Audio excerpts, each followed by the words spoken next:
Bonjour à tous. Aujourd'hui, je voudrais vous entretenir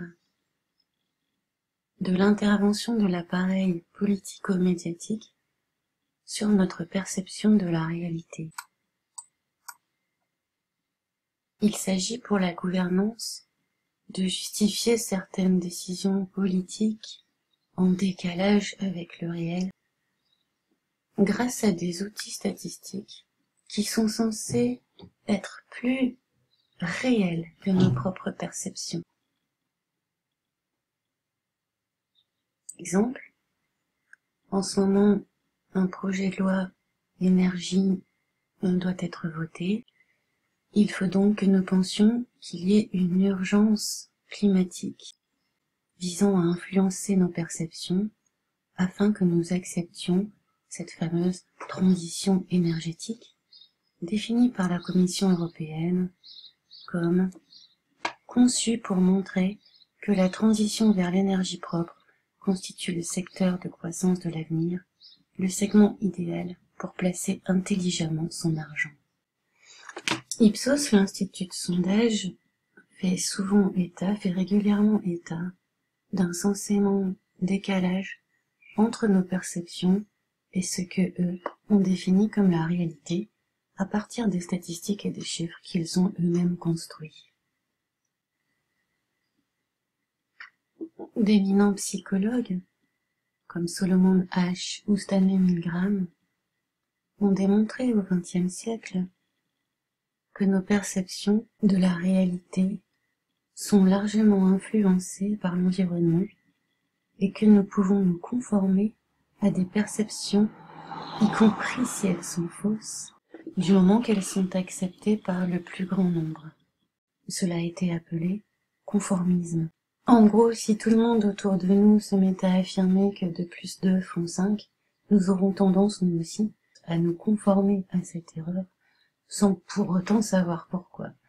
C'est une fonction de l'adaptation sociale, si on veut. Dans son célèbre roman 1984, George Orwell montre la portée totalitaire de cette négation du réel et de cette négation des perceptions individuelles. On lit qu'il avait déjà utilisé ce concept avant la publication de 1984 en 1949, à l'époque où il était employé à la BBC et qu'il devint habitué aux méthodes de la propagande nazie.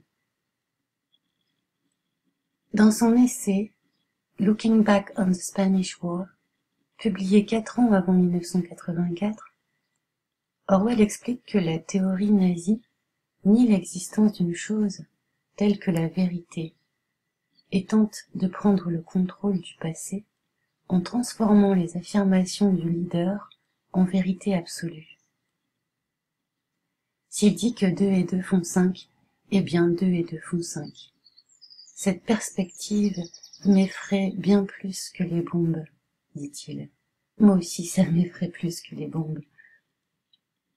Sur le plan politique, cet usage a été illustré par le roman 1984, donc dans sa 3e partie, au chapitre 2, où cette formule 2 plus 2 égale 5 est opposée au truisme 2 plus 2 égale 4. Le héros, Winston Smith, se demande dans son journal si l'État a le pouvoir de définir la formule 2 plus 2 égale 5 comme exacte. Il se demande si le fait que tout le monde y croit en fait une vérité.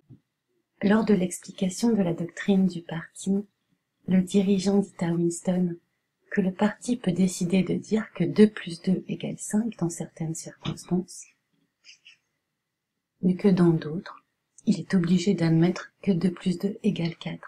En pratique, la vérité scientifique officielle donnée au public doit coller avec les doctrines politiques, tandis que les ingénieurs militaires utilisent des théories correctes dans leur travail.